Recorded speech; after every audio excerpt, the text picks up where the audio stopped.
afternoon, everyone. I'm audible to all of you. Yes, ma'am, you are audible. Okay. Good afternoon, everyone. I'm Dr. Nishat Quamar, Assistant Professor ISM Patna. Today is a very important day for us. It's a great day for all of us.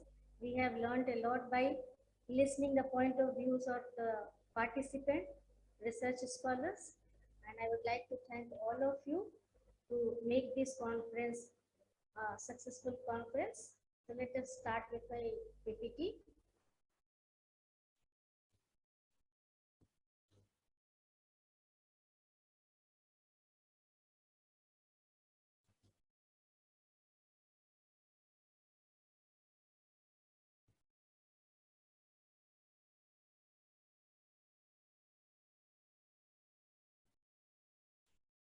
So that as you can see here, the topic is mind the gap between the employer and the employee well-being, support and their expectations.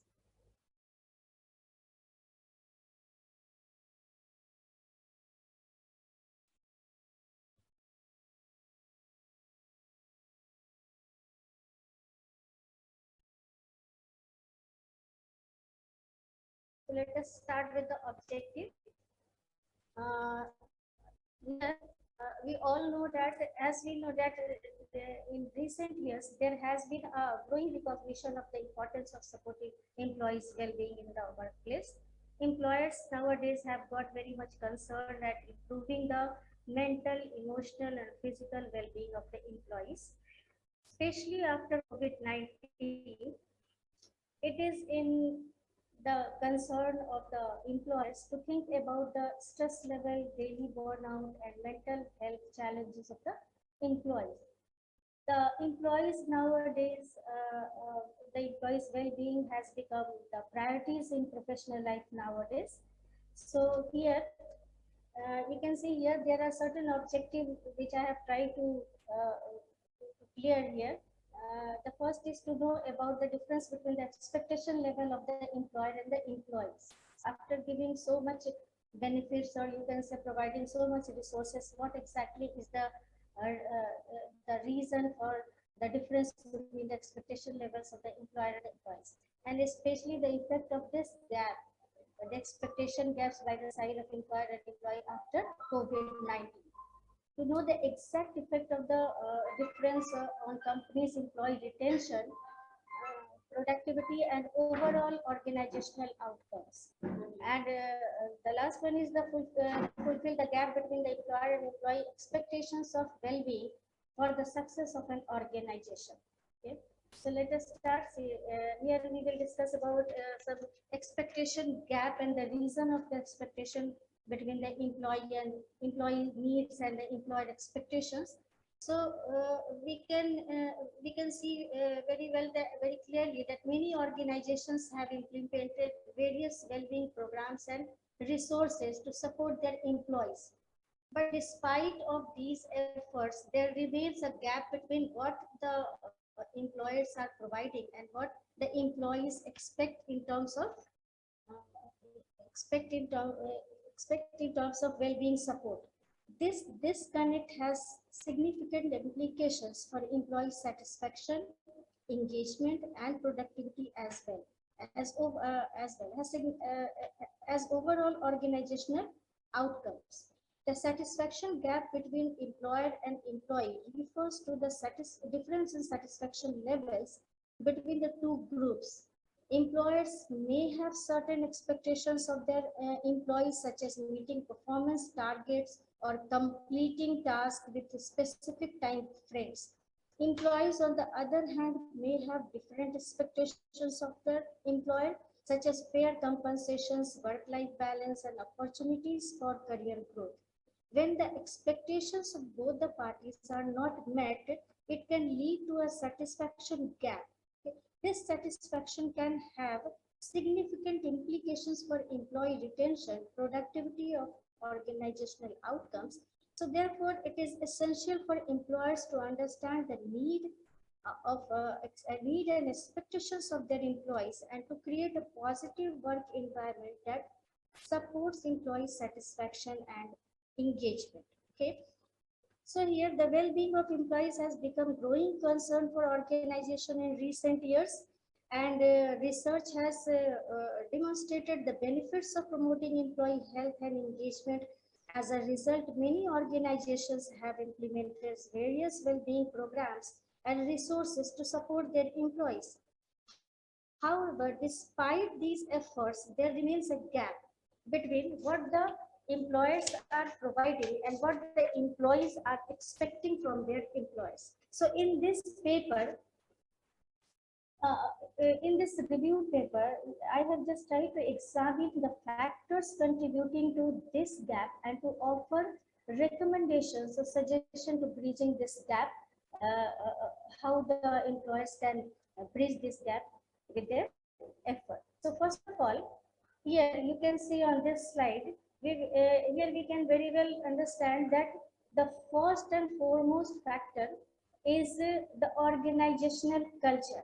We can say the organizational culture is one of the key factors contributing to the gap between the employer and the employee expectations of well-being support in organizational culture. When organization not prioritize employee well-being or do not create a culture that support well-being of the employees, then the employees may feel that their employer is not meeting their needs. In contrast, when organizations create a culture that values employees' health and well-being, employees are more likely to feel supported and engaged. Okay. Now, the leadership also plays a very crucial role in the gap between the employer and the employee expectations of well-being support. When leaders do not prioritize employee well-being or do not communicate the importance of well-being to the employees, employees may not see it as a priority. In contrast, when leaders prioritize employees' well-being and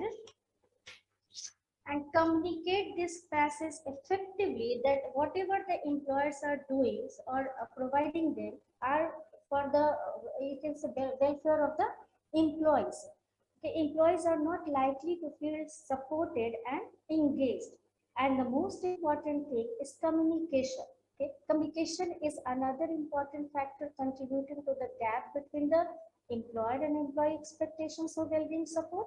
When employers do not effectively communicate the well-being programs and resources that they offer to their employees, employees may not be aware of these offerings and may not take advantages of them. They are not able to understand and completely understand that whatever the employers are providing them are for the benefit of their well-being, or you can say mental, emotional, and physical well-being of the employees. Additionally, when employers do not create opportunities for employees to provide feedback or voice their concerns or give their suggestions, employees may not feel heard, or they thought that they are not getting the opportunity to express their point of views in front of them, in front of the employers. Okay, so there are certain way that with the help of that the employees and the employers can can work on those points which creates a gap, expectation gap between the employee and the employed expectations. Okay, so on this slide, we can very well see there are certain steps. If the employers and employees could understand these steps, they can very well understand how to bridge the gap between the expectations of both the parties. Okay, so here we can see that first is analyze focus area.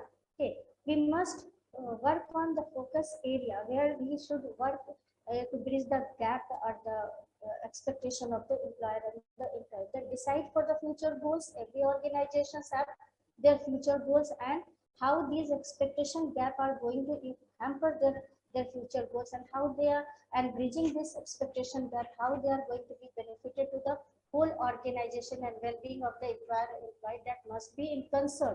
Then interpreted current status, what is the exact status in the organization, what are the expectation gaps are prevailing, whether these gaps are broader gaps or there are certain points where it should be work to bridge these gaps that should be in concern.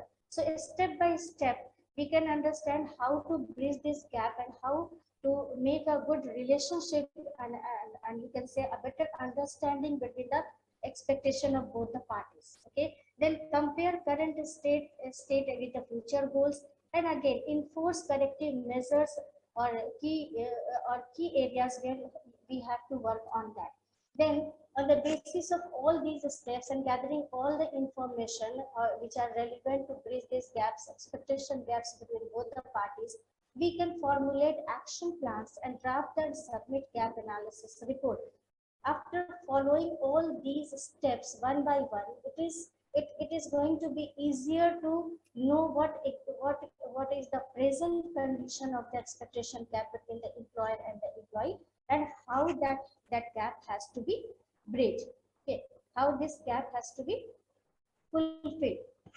Okay, so at last we can say that there are certain factors contributing the gap between the employer and the employee expectation, and that should be in concern when we are trying to bridge this gap. Now, the first is that the communication breakdown, differing values and priorities, misunderstandings about job roles and responsibilities, and lack of relevant information and guidance. Okay, the gap between employer and employee expectations of well-being support could be maybe have significant implication of employee satisfaction, engagement, and productivity, and we can say the overall productivity of the organization.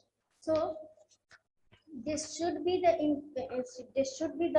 concern of the employees, that whatever the communication is going on between them, that should be cleared and that should be adequate, properly delivered and timely communicated. And the most important thing, that communication or whatever the message they are exchanging between them, that should be easily and completely understandable to each and every person. So as here it is written, differing values and priorities, and as I have discussed earlier, that the well-being of the employees and the expectations by the side of employers and employees must have some priority, and the value should be given to those expectations. And if the communication is clear and understandable, it is going to reduce all type of chaos and you can say confusion and ambiguity, misunderstanding, and it will, if it is clear to each other what are the expectations level by the side of employer and the employee, they would certainly work on that, and they will try to remove all type of misunderstanding in their communication, relation, and even the job roles and the responsibility. Okay, if there is a lack of relevant information and guidance by the side of employer, then there may be a expectation gap, because again the employer and the employees are not able to understand the, the clear communication or the exact reason which has to be worked upon. Okay, so on this basis, I would like to do some recommendation or suggestion on this basis, that each and every communication between the employer and the employee must be clear, and their expectation must be clearly understandable to each and every person in the organization. The employees must know that what are the expectation by the side of employers from them, and the employers must know what are the exact needs that should be in the when they are communicating or providing any kind of resources or any kind of programs regarding their well-being.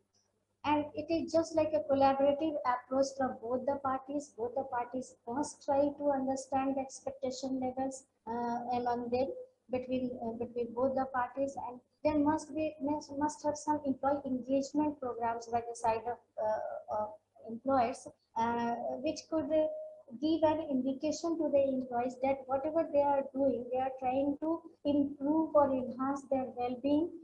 You can say the mental, physical, emotional well-being in the organization. This will again prevail a very good work culture in the organization. There must have some participation in decision making by the side of the people or the employees working in that organization, and the employer must give them an opportunity to participate and involve in their programs and get benefited. So a happy work culture full of learning, participation, transparency, cooperation, and support with proper humanistic approach can bridge this gap or bridge the gap between the expectation levels of the employees and the employers, and it will certainly going to be a very good approach by the side of both the parties, and both the parties are going to be benefited with this collaborative approach.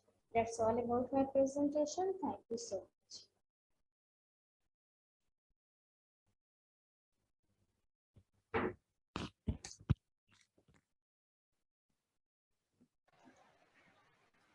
Nice, ma'am.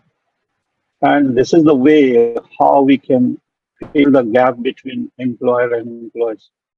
And work culture for the happiness index of the world, and with the contribution of the workers from a third world country too, where this is the problem which generally the leaders don't appreciate such type of steps.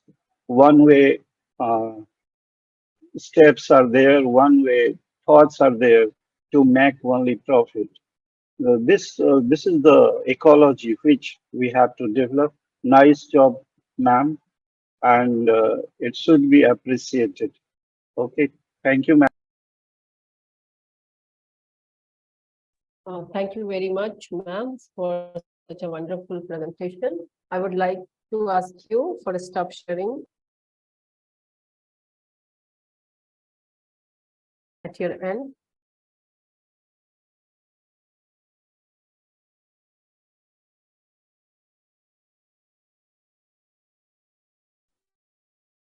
What we can see that all the topics discussed were very relevant and pertinent, and we as an academicians contribute from our side to bring the difference.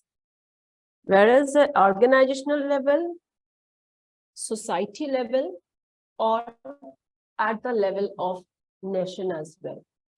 So here with this word, I would like to conclude our technical session, HR domain.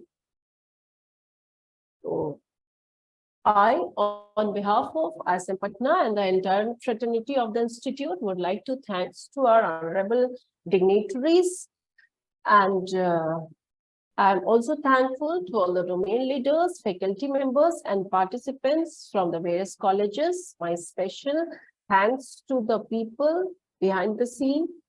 It has been our pleasure to host all the research scholars, HR professionals, and faculty members to the international conference on the theme Growth, Resilience, and Sustainability in a Dynamic World.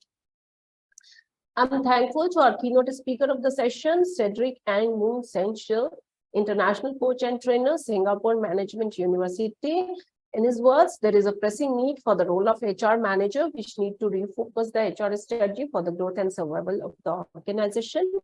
The another keynote speaker was Mr. Anup Raiso, founder and director, Seco India Private Limited. In his words, the changing environment has brought different challenges before us, and which have again underlined the need for effective HR functions. I must mention the contribution and support of IT team for their technical support for the smooth conduction of this HR technical session. Once again, I'm thankful to all the participants. I'm very much thankful to the gathering for witness their presence in this particular technical session from HR domain. Thank you to department members, and thank you to all the participants. Thank you so much. Thank you, ma'am. Thank you. Thank you, DN sir. And thank you, Neshat ma'am. Thank you to Kriti ma'am, all the participants. I hope Aroma Modi ma'am is not there. Thank you, one and all again.